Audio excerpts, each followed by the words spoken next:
Yo, c'est Noémie, bienvenue dans ce nouvel épisode des vlogs du Buzzword. On est parti pour les thématiques du mois de juillet. On est le 18 juillet. Et je vais lire le tome 1 de Bain Seed qui s'appelle Guerre ou paix. C'est écrit par Fanny André et la raison pour laquelle j'ai sorti celui-ci de ma pile à lire, c'est parce que le titre du tome 1 comporte un point d'interrogation, parce que la thématique pour le thème ou un mot dans le titre, c'est ponctuation pour le mois de juillet. Donc on va partir avec ce titre-là. Il n'est pas très long parce qu'en réalité là c'est l'intégrale, la première intégrale, j'ai les 3 premiers tomes et un tome 3.5, donc il fait 165 pages en incluant les remerciements. On est sur un récit fantastique avec des inspirations de mythologie celte. Et j'ai très très hâte de le lire. Ça fait très longtemps qu'il est dans ma pile à lire. Je pense que ça doit faire partie des plus vieux livres de ma palle. Voilà. J'ai hâte de découvrir l'ambiance. J'ai peur de la qualité du texte. Je n'ai jamais rien lu de cette autrice, mais on est chez Bookmark, donc j'espère que la correction sera à la hauteur de mes attentes. C'est une autrice française, donc j'ai pas peur de la traduction, c'est déjà ça. On verra si ça me plaît. En tout cas, il est très très beau. Regardez-moi ça là. Et je vais pas forcément vous lire le résumé tout de suite. Je vais plutôt vous en parler une fois que j'aurai atteint la moitié. Mais a priori, notre héroïne est une banshee qui tue les méchants. Donc je pense que ça peut être intéressant. Je vous retrouverai quand j'aurai atteint la moitié pour vous dire un petit peu ce que j'en pense et puis surtout vous dire un petit peu plus de quoi ça parle. J'arrive jamais à me réjouir de terminer aussi vite un livre. Je vous ai parlé ce matin. Le tome 1 de Bain Seed dans cette intégrale ne fait que 165 pages, je crois, quelque chose comme ça. Ouais, 163 sans les remerciements. J'étais censée vous reprendre à peu près à la page 80. J'ai hésité, je me suis dit, allez, est-ce que je pousse quand même jusqu'à la moitié? Et puis je me suis souvenue d'Arborescente et je me suis dit, non. je vais arrêter de m'infliger des lectures qui ne me plaisent pas et qui me contrarient et qui me fâchent. Je suis arrivée à la page 34 et je n'irai pas plus loin, je suis au chapitre 2.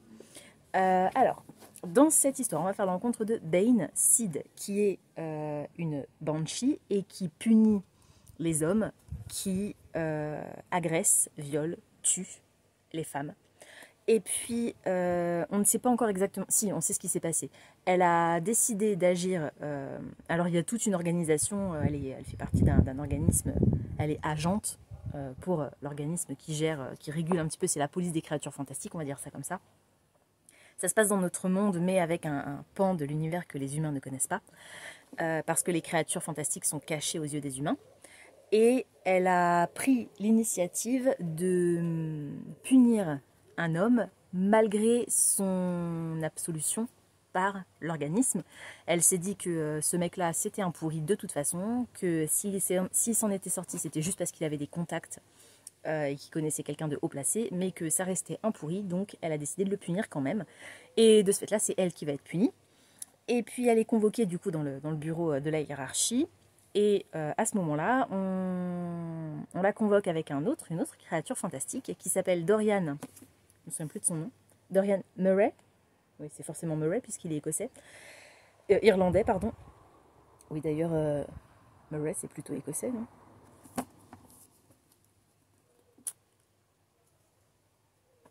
Il me semble. C'est plus écossais qu'irlandais, à mon sens. Peut-être pas, hein, peut-être que je me plante, mais bon, bref.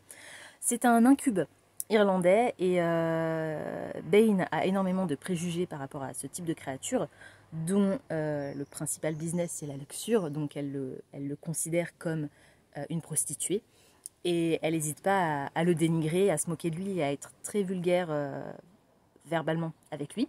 Alors qu'elle vient à peine de le rencontrer, hein, et donc lui aussi, on ne sait pas encore lui ce qu'il a fait, mais lui aussi il est puni, et du coup ils vont se retrouver à devoir faire équipe pour empêcher dans un premier temps, la guerre entre les Procon et les Brownies, guerre qui a lieu sur le sol français dont est résidente Bane et le sol irlandais dont est résident Dorian. Donc ils vont devoir s'allier. Évidemment, tout de suite, ils se prennent en grippe l'un et l'autre alors que il n'y a absolument aucune raison si ce n'est les préjugés et tout ce genre de choses. Et voilà, depuis le début, je me suis arrêtée là, je vais pas pouvoir vous en dire plus. Je suppose qu'on va être sur une urban fantasy.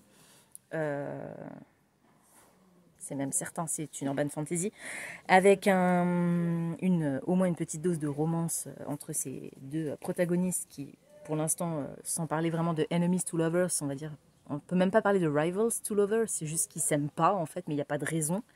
Ils n'ont pas le même objectif et l'un des deux souhaite avoir la priorité sur l'autre, donc il n'y a pas de compétition en fait entre ces deux-là.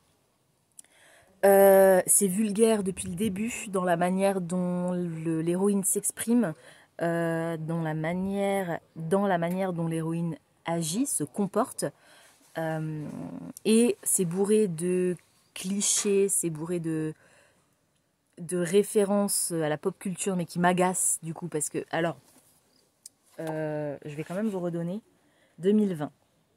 Alors est-ce que c'est 2020 pour la présente édition? J'essaie de voir si j'ai pas... Ouais, non, j'ai l'impression que j'ai pas...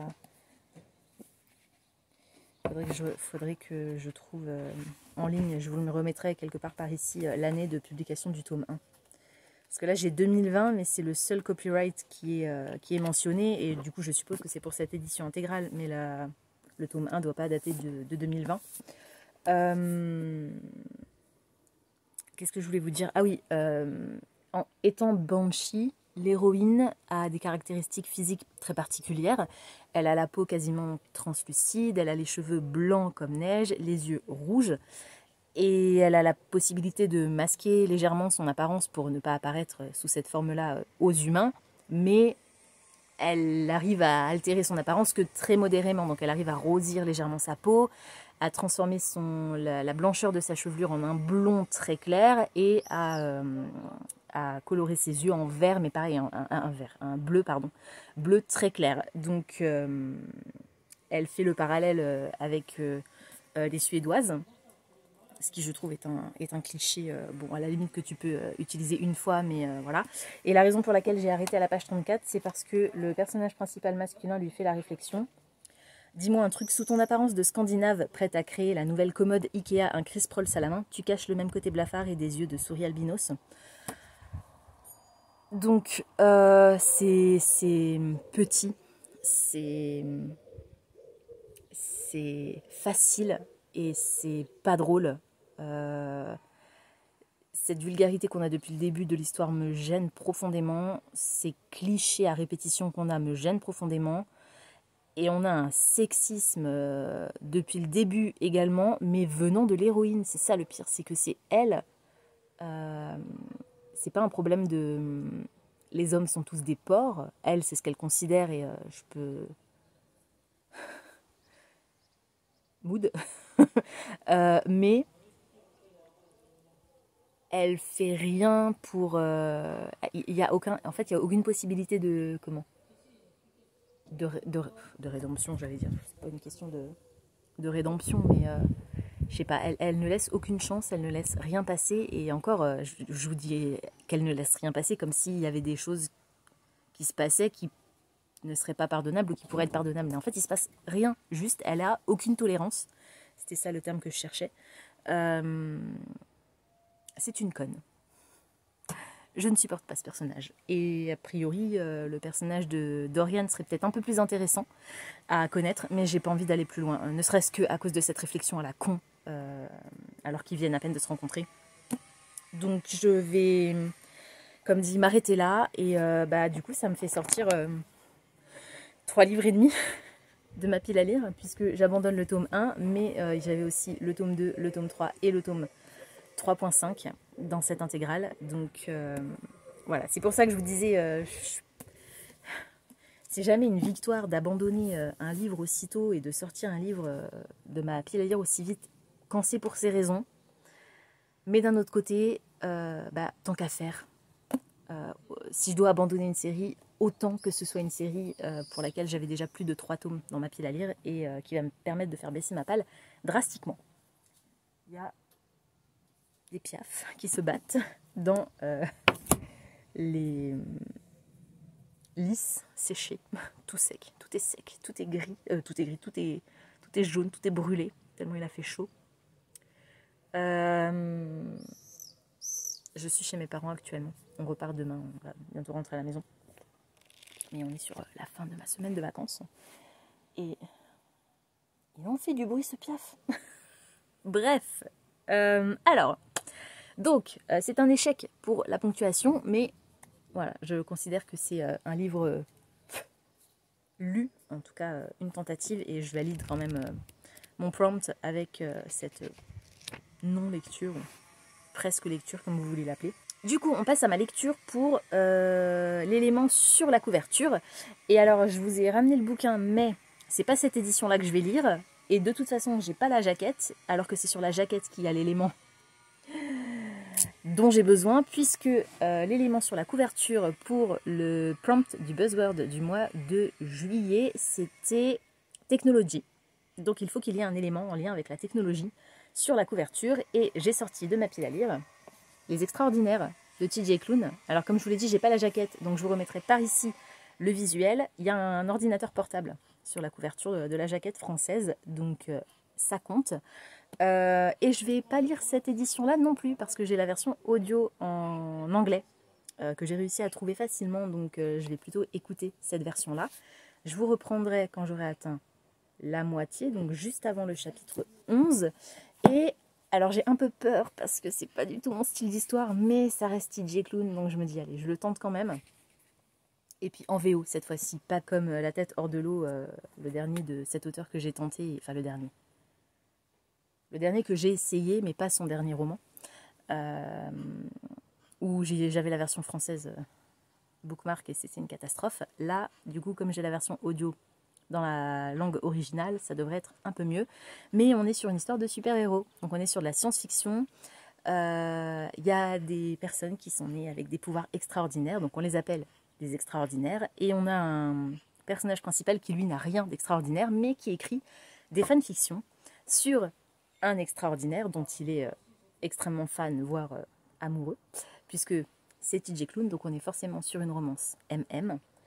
Et voilà, j'ai hâte de voir ce que ça va donner. Je pense que ça va être de nouveau bourré d'humour. Et même si, comme dit le côté super-héros, c'est pas mon truc, je pense que ça peut être quand même intéressant. Donc, je suis curieuse. Je vous laisse pour l'instant. Et puis, comme dit, je vous reprendrai, alors, à mon avis, dans un autre décor, parce que c'est quasiment sûr que j'attendrai pas la moitié aujourd'hui, quoique, bien lancé. Quoi qu'il en soit, je vous donnerai peut-être un pitch un peu plus complet à ce moment-là. Et quoi qu'il en soit, ce que j'en pense pour le moment. Hello, on est dimanche le 20 juillet. Et je vous reprends parce que je viens d'atteindre à l'instant la moitié de The Extraordinaries de TJ Klune. Je vous donne le titre en version originale parce que je l'écoute en version originale. Ça, c'est l'édition de Saxus, avec du coup l'ordinateur dont je vous parlais dans le clip précédent, qui correspond à l'élément de technologie qui doit être présent sur la couverture pour le challenge du buzzword. Donc on a notre personnage principal au milieu qui s'appelle Nick. On a son meilleur ami Seth, et je pense que lui ça doit être Owen, donc son ex. Et ils sont tous les trois au même lycée. Et on a du coup Shadowstar et Pyrostorm, qui sont deux extraordinaires, donc Extraordinaries, puisque dans cet univers qui pourrait être le nôtre, sauf que ça se passe à Nova City, a priori une ville qui n'existe pas, aux États-Unis, les super-héros existent. Ils sont très rares, mais ils existent. Et Nick a écrit une fanfiction, continue à écrire, il est toujours en train d'écrire. D'ailleurs, on a dans le roman, déjà à 2 reprises, on a eu des extraits de la fanfiction qu'il écrit, sous ce format-là, sur ces deux personnages, et un troisième personnage qui le représente lui, parce qu'il a un petit crush sur Shadowstar, là, il essaye... il se dit que le seul moyen que Shadowstar... Alors, ils se sont rencontrés parce que Nick s'est retrouvé dans une situation un peu compliquée avec une de ses amies. Ils ont été braqués et Shadowstar est apparu. Donc, il a réussi à lui demander un autographe et blablabla. Mais voilà, Nick se dit que le seul moyen que Shadowstar ait de le repérer, c'est de devenir lui-même un extraordinaire. Donc, il va essayer un peu tout et n'importe quoi. Alors, premièrement, je vais ranger ce livre. Je vais le mettre tout de suite en vente sur Vinted. N'achetez pas ce livre. Si vous avez envie de lire ce roman, lisez-le grâce à votre bibliothèque, pardon, ou bien achetez-le en version originale ou achetez-le d'occasion si vous le souhaitez.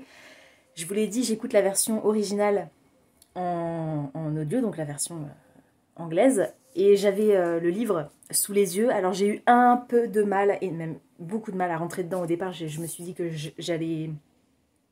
Je me suis presque demandé si j'allais l'abandonner. Je pensais que la faute incombait à l'âge des personnages. En réalité, c'est parce que le narrateur parle très vite. Et du coup, j'avais beaucoup de mal à me mettre à l'histoire. Du coup, j'ai sorti la version papier. Ça allait un peu mieux, mais...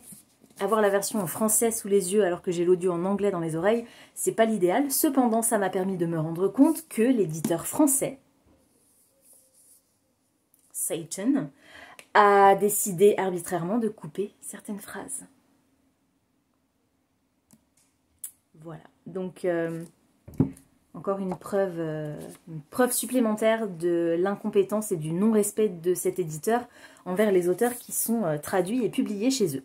Donc, n'achetez pas de livres de cette maison d'édition ou bien de ses pendants qu'ils tentent de cacher par tous les moyens, mais voilà, que je ne vous conseille pas non plus. Bref, du coup, je vais reposer ça. Et je vous mettrai par ici la version originale, donc l'audio que j'écoute actuellement. Parce que du coup, j'ai téléchargé la version originale sur ma liseuse pour l'avoir quand même sous les yeux. Du coup, je l'écoute plus en vitesse x2 parce que c'est beaucoup trop rapide. Je l'écoute quand même en vitesse 1.5 et je trouve que c'est plutôt bien. Alors, ça va ralentir un peu ma lecture, mais pas tant que ça. En vrai, je suis déjà à la moitié, donc je pense que demain, j'aurai fini. Ce qui est pas plus mal parce que mon troisième livre est un sacré pavé qui va, je pense, me prendre beaucoup de temps pour lire. Et vous êtes censé voir cette vidéo jeudi, on est dimanche, donc il me reste lundi, mardi, mercredi et jeudi. Allez, on va dire 4 jours, un peu moins de 4 jours pour finir The Extraordinaries et lire mon troisième livre. Mais je suis là pour vous parler de The Extraordinaries. Wow, The Extraordinaries dans un premier temps.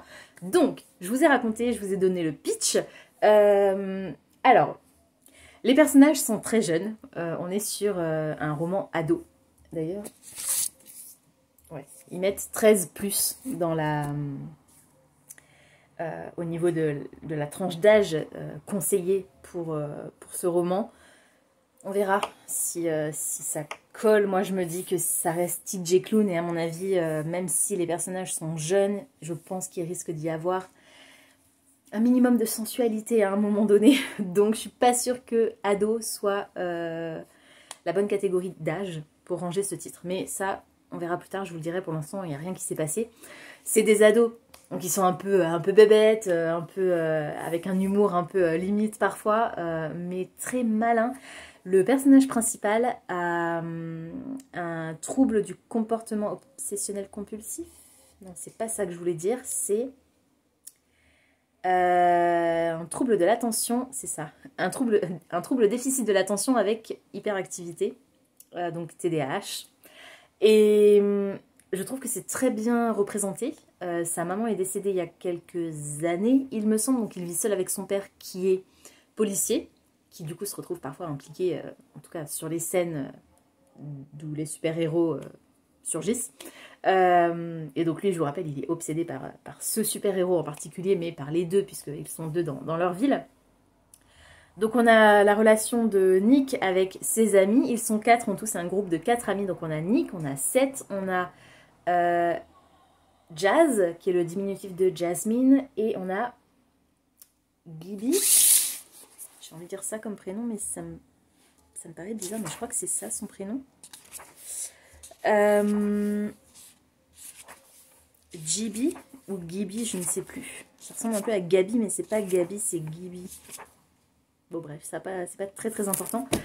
Donc toutes les deux, elles sont en couple et je crois que Seth est bi. Je me souviens plus si c'est dit clairement que il a fait son coming out, mais je crois. Et Nick est gay. Et donc Owen qu'on voit sur la couverture, c'est son ex qui est un des gars populaires, et du coup d'ailleurs c'est un peu étrange qu'il se soit intéressé à Nick, mais ça fait partie de l'histoire. Alors, je vous remontre quand même cette couverture absolument extraordinaire des éditions de Saxus. Je vous laisse faire vos pronostics sur les identités des uns et des autres.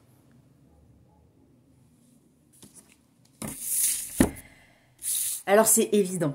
La manière dont le livre se déroule, je ne suis pas encore arrivée à cette révélation, mais c'est évident. Et le truc, c'est que c'est drôle. Alors, de toute manière, c'est drôle. C'est TJ Klune, donc forcément, c'est drôle. Les interactions entre les personnages sont hilarantes. Le fait que son personnage principal ait un TDAH, ça rend les choses encore plus drôles parce qu'il est extrêmement naïf. On peut lui faire gober n'importe quoi. Et surtout, il est complètement aveugle à ce qui se déroule sous son nez.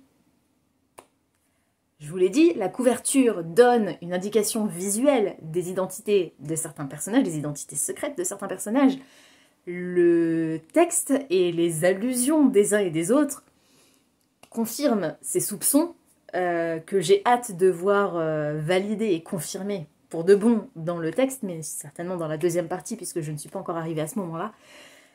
En plus de ça, on a donc cette relation d'amitié entre Seth et Nick qui, forcément, va se transformer en quelque chose d'autre, ne serait-ce que parce que, ils sont tous les deux adorables, et voilà, mais comme dit, Nick ne voit pas ce qu'il a sous les yeux.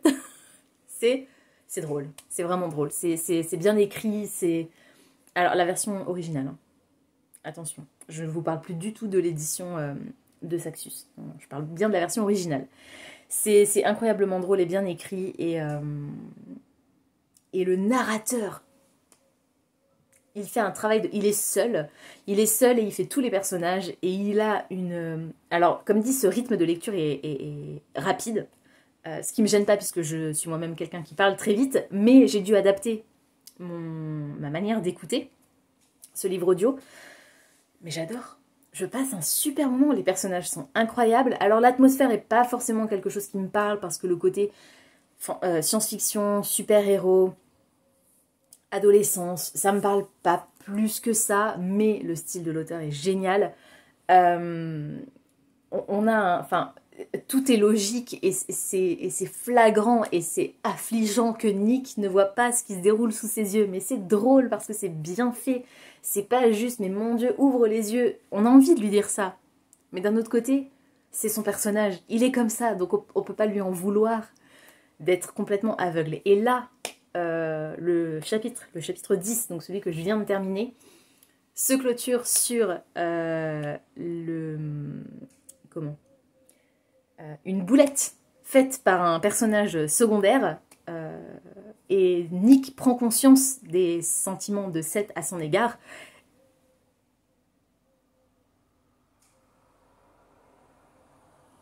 Et voilà, un peu la réaction à chaud de Nick, en mode...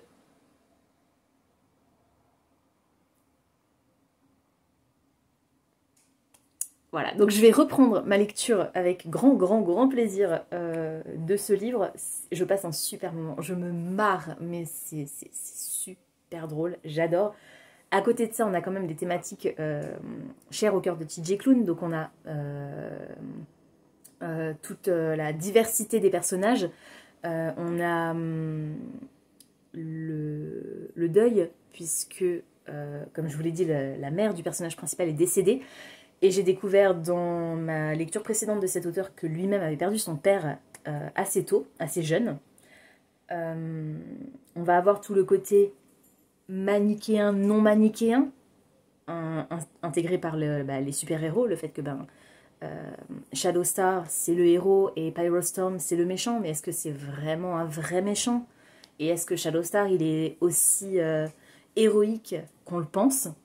Donc j'ai hâte de voir ces deux thématiques, enfin cette thématique principalement développée dans la suite. Et voir le personnage de Nick grandir aussi, parce qu'ils ont 16 ans, je crois, 16 ans, 17 ans. Donc ouais, c'est très chouette. Je passe un super moment. Petite parenthèse, pour vous parler rapidement, et je vous en reparlerai de toute façon dans une vidéo bientôt, j'espère, et je vous en reparlerai aussi probablement sur Instagram, pour vous parler, alors ça n'a rien à voir avec le buzzword, mais je l'ai reçu hier, enfin je l'ai reçu hier. On est rentré de vacances hier et il était dans la boîte aux lettres, donc je ne sais pas si je l'ai reçu hier ou si je l'ai reçu un peu plus tôt cette semaine, mais j'ai reçu mon nouveau service presse des éditions ActuSF. Donc encore une fois, un grand merci aux éditions ActuSF d'avoir choisi de me faire confiance pour présenter certaines de leurs parutions. Et un grand merci à vous qui me suivez sur YouTube et grâce à qui j'ai pu devenir partenaire des éditions ActuSF. Donc, je vous parle rapidement de Fantasy et Féminisme, qui est un documentaire collectif, donc écrit par plusieurs autrices.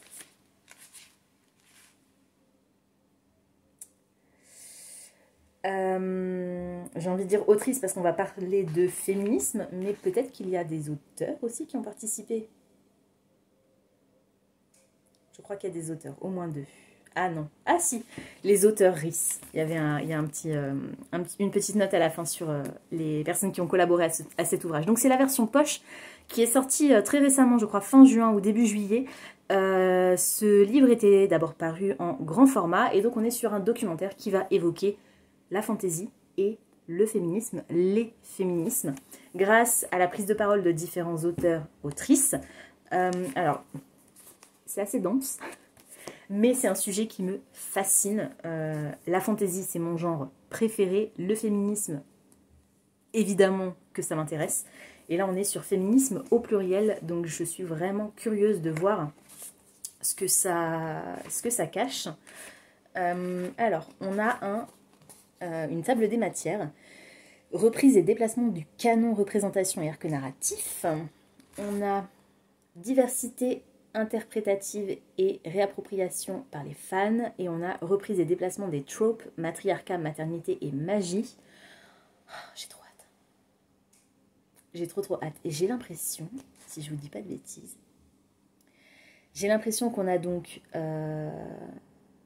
un côté documentaire, donc, effectivement, mais les parties documentaires sont intercalées de nouvelles. En tout cas, c'est ce qui semble. Oui, absolument, puisqu'il y a des dialogues. Donc on a... Alors, je vais essayer de vous montrer ça un peu mieux. Ça va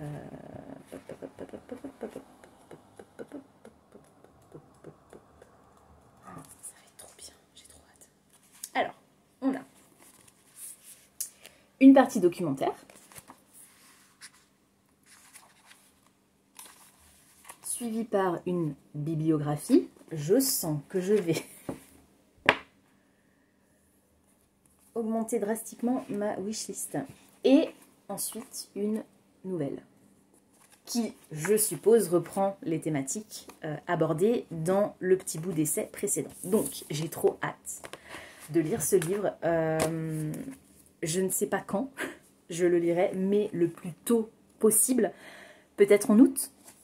Peut-être quand j'aurai fini mes lectures obligatoires, entre guillemets, pour le mois de juillet. C'est-à-dire qu'il me reste à finir The Extraordinaries, à lire mon 3e livre pour le Buzzword, et il me reste seulement un livre dans ma palle des cartes, qui devrait aller vite. Donc peut-être que je vais réussir à caser celui-ci. Ça va dépendre, parce que, comme vous le verrez dans le prochain clip, puisque le prochain clip sera pour vous clôturer un petit peu mon avis sur The Extraordinaries et vous présenter le 3e livre de cette vidéo, il y a des similitudes entre mon 3e livre et celui-là. Donc on verra si j'ai envie de me plonger dans un titre similaire. Bref, je vous laisse pour l'instant assez de blabla et puis je vous retrouverai probablement demain. Ça m'étonnerait que je réussisse à lire, à écouter encore 6 heures d'audio d'ici la fin de la journée. Donc ce sera probablement demain avec mon avis final sur The Extraordinaries de TJ Klune. Hey! On est jeudi le 24 et vous êtes censé voir cette vidéo tout à l'heure. Donc, une fois n'est pas coutume, il n'y aura eu que 2 livres lus dans cette vidéo.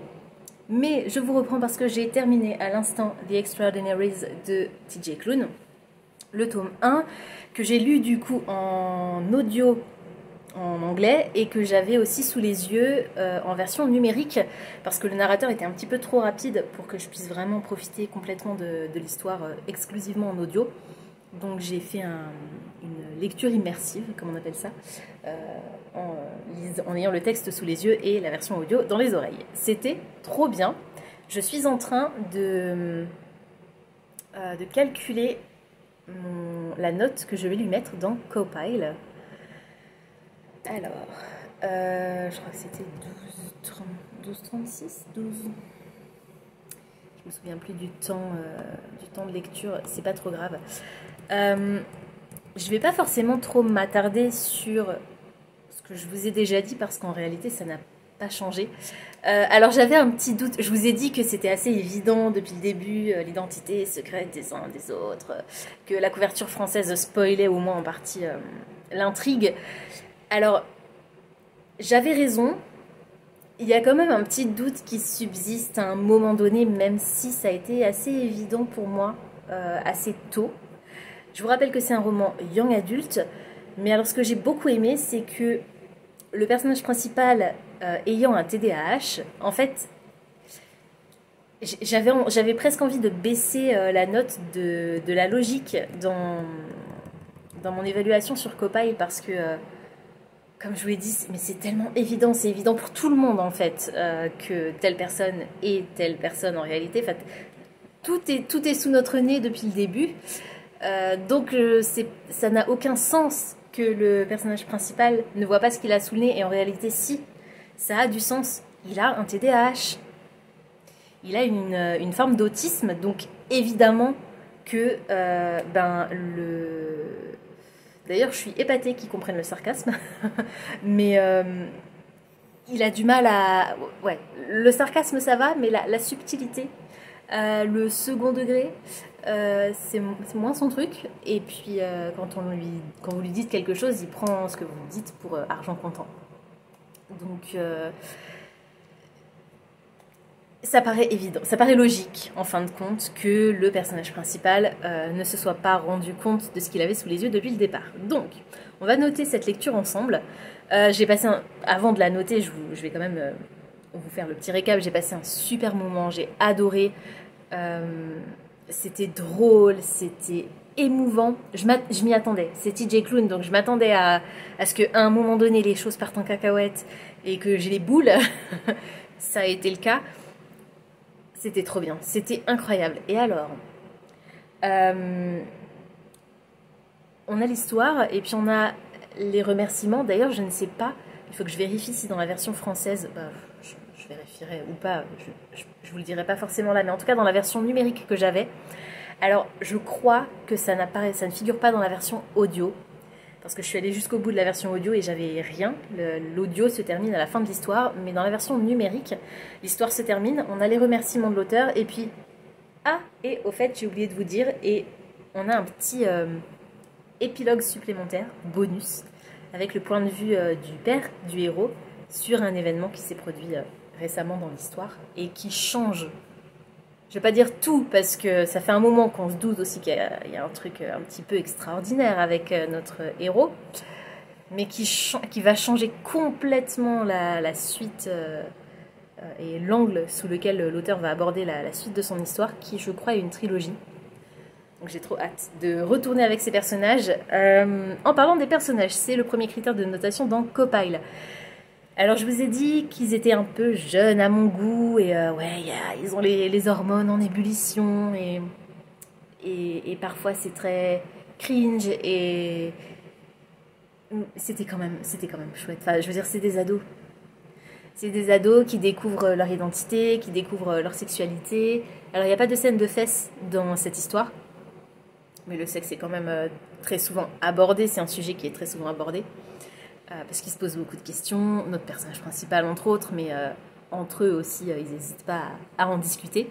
C'est un groupe d'amis qui est très soudé, que j'ai vraiment beaucoup aimé.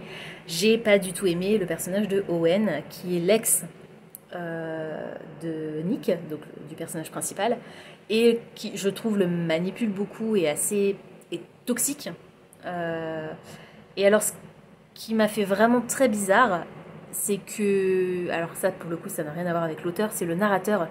J'ai adoré le narrateur, j'ai trouvé exceptionnel, sauf en ce qui concerne Owen, justement, parce que ce sont des ados, ils ont 16 ans, 17 ans, et Owen avait une voix très très grave, une voix vraiment d'adulte, beaucoup plus en comparaison, je veux dire, avec les autres personnages adolescents. Du coup, c'était vraiment étrange. La façon dont il parlait à Nick, alors c'était déjà cringe parce que il essaye de le récupérer, même si c'est lui qui a rompu. On sent bien qu'il le manipule, il essaye de le faire revenir plus ou moins vers lui pour une raison qu'on ignore au début. Et le fait en plus qu'il le fasse avec cette voix très adulte, c'est horrible. Mais bon, ça, comme dit, on peut pas en vouloir à l'auteur. Mais j'ai eu vraiment du mal avec ce personnage. Ce qui en même temps est fait exprès. Je veux dire, ça paraît logique quand on voit la suite de l'histoire, mais bref, je vais essayer de pas vous spoiler, même si c'est déjà fait, plus ou moins. Alors, je vais mettre 9 au personnage, du coup. L'atmosphère. Les histoires de super-héros, c'est pas du tout ma came. On est sur une science-fiction contemporaine, du coup. Je trouve que l'atmosphère a rien de particulière. On est sur cette ambiance grande ville. On suit la vie d'un ado. Ce que j'ai aimé, c'est le fait que Nick vive seul avec son père suite au décès de sa mère. Je crois que c'était il y a 2 ans, quand l'histoire commence, sa mère est décédée 2 ans plus tôt. Je crois que c'est ça. J'ai un doute maintenant. J'ai l'impression que c'est beaucoup plus longtemps que ça. Bref. Donc j'ai aimé cette partie-là de l'histoire, mais le décor, grande ville, les super-héros qui se tapent sur la tronche, les explosions, les scènes en limite en slow motion, c'est pas mon truc. Donc je vais mettre un 8. 7. Le style de... 10. 10 pour le style de l'auteur, c'est TJ Klune. Alors, j'ai pas mis 10, je crois, à La tête hors de l'eau parce que il y avait un côté vraiment trop religion pour moi, même si on est sur une histoire d'ange gardien, donc forcément on allait parler de la religion. Mais je pense que ça aurait pu être abordé d'une manière différente. Là, il n'est pas du tout question de ça. J'ai adoré, c'est d'un drôle. Et le fait que son personnage principal, encore une fois, soit autiste et ce TDAH, c'est... Parfois, j'avais l'impression de me retrouver un peu dans Nick en mode... je parle super vite, je parle. En fait, mon cerveau va plus vite que ma bouche, du coup, je bafouille. Alors Nick, c'est pas le cas, il bafouille pas. Il y a un moment dans l'histoire où il bafouille, mais c'est parce qu'il est très... il est extrêmement fragile émotionnellement à ce moment-là. C'est le seul moment où il bafouille, mais du coup, je trouve que c'est bien vu de la part de l'auteur de l'avoir mis, cette petite subtilité, de montrer qu'à ce moment-là, il bafouille parce que ses émotions vraiment prennent le dessus. Et il sort un petit peu tout ce qui lui passe par la tête parce qu'il n'a pas de filtre. Et c'est comme ça, et ça lui passe par l'esprit, et il faut qu'il le dise, et après il se sentira mieux. J'ai adoré ce personnage, j'ai adoré la manière dont l'auteur l'a écrit. J'ai aimé les relations entre ces ados, la relation père-fils. C'était vraiment très très chouette. Au niveau de l'histoire, alors, j'ai aimé l'histoire, mais comme dit, les trucs de super-héros, c'est pas mon truc. Je pense que je vais mettre un 7. Parce que c'est surtout Nick qui m'a plu. Au-delà de l'histoire, c'est vraiment ce personnage que j'ai vraiment adoré. Et j'ai hâte de le retrouver, mais plus pour le voir interagir avec ses amis et son père que vraiment pour découvrir ce qui va se passer dans la suite de l'histoire. Même si, comme je vous l'ai dit juste avant, l'épilogue bonus va faire que les choses vont évoluer d'une certaine manière pour le héros, donc ça va être intéressant. Au niveau de l'intrigue, alors je vais mettre un 9 ou 8. Je vais mettre un 8. Parce qu'il n'y a pas eu de grosse surprise, à part ce petit épilogue bonus qui était une surprise. Effectivement, je ne m'attendais pas du tout à ce que l'auteur parte sur ce concept-là. C'était quasiment cousu de fil blanc, même si le héros ne voit rien de ce qui se déroule sous ses yeux. Nous, en tant que lecteurs, c'est assez facile de voir où veut nous emmener l'auteur, et il n'y a pas vraiment de surprise quant au déroulé de l'histoire. Donc c'était chouette, mais j'étais pas non plus accrochée à ma lecture en mode je veux absolument savoir ce qui se passe, parce que je savais déjà plus ou moins ce qui allait se passer. Donc mais 8, c'est bien. Ensuite on arrive à la logique. Alors,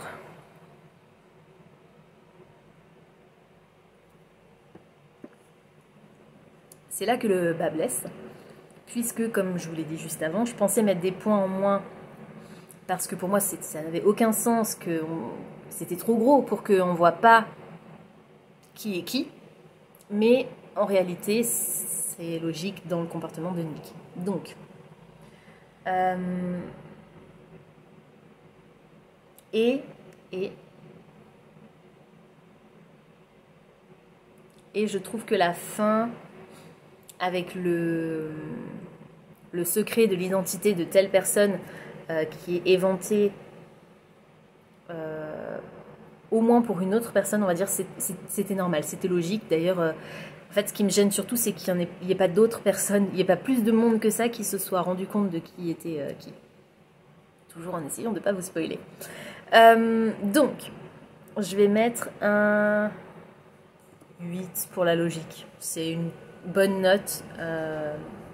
C'est pas une super note, j'ai pas, comme dit, quelques petits éléments qui m'ont gêné, mais à part ça, pas grand chose. Et au niveau du plaisir global à la lecture, alors j'ai eu un peu de mal au début, je vous l'ai dit, à rentrer dedans, mais c'est de ma faute. Je pense que j'ai l'habitude d'écouter mes livres audio en vitesse x2, que ce soit en français ou en anglais, et là j'aurais pas dû commencer comme ça. Je me suis forcée en me disant mais si, ça va le faire, je vais m'habituer à la voix du narrateur et je vais finir par comprendre tous les mots. Et en fait non, il lisait trop vite, donc j'ai dû diminuer la vitesse. Mais ce petit laps de temps au début où je l'écoutais trop rapidement, j'ai eu vraiment du mal à rentrer dedans. Donc je vais mettre un 9, juste pour ça, mais voilà, comme dit, c'est de ma faute. Donc on est à 8,29 sur 10, ce qui fait 4 étoiles. C'est même 4 étoiles, plutôt bon 4 étoiles. Donc je suis contente. Ouais, je pense que ça reflète pas mal ma lecture. Donc, on va bientôt clôturer cette vidéo, puisque comme je vous l'ai dit, vous êtes censé voir cette vidéo, il est bientôt 17h, donc dans 3 heures. Et clairement, en 3 heures, je n'aurai pas le temps de lire le mastodonte que j'ai sorti de ma pile à lire. Donc, c'est pas grave. Je vais quand même vous le montrer parce que je vais quand même le lire d'ici la fin du mois. Alors, je sais pas si je vais le commencer tout de suite, mais il reste encore un livre dans ma palle des cartes pour le mois de juillet que j'ai pas encore lu.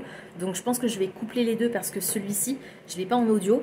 L'autre, je pense que je peux le trouver en audio. Et l'autre, ça va aller très très vite. C'est une fantasy romance. Celui-là, c'est un documentaire. Et c'est un pavé.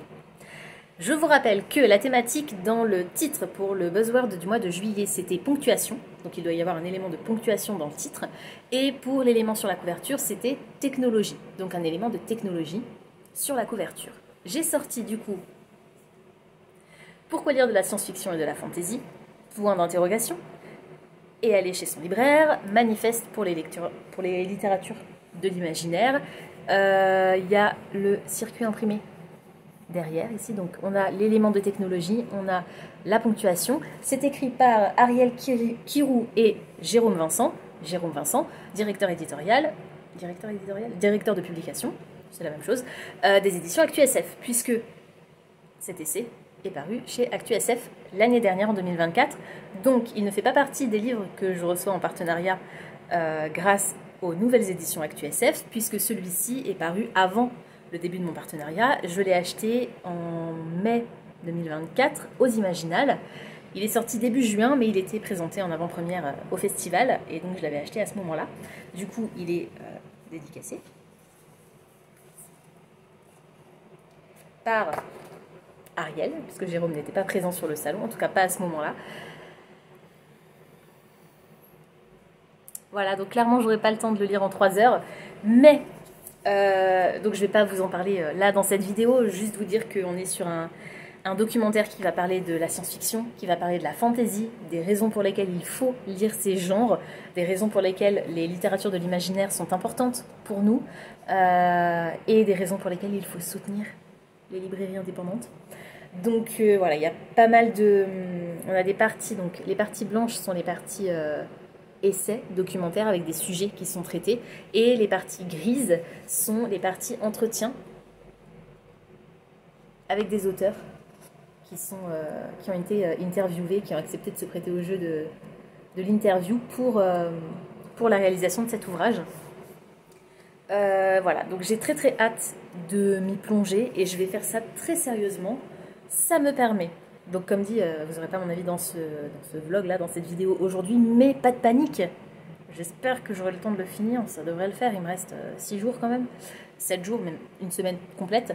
Et puis on est en juillet, donc j'ai un peu plus de temps pour lire. Oh waouh!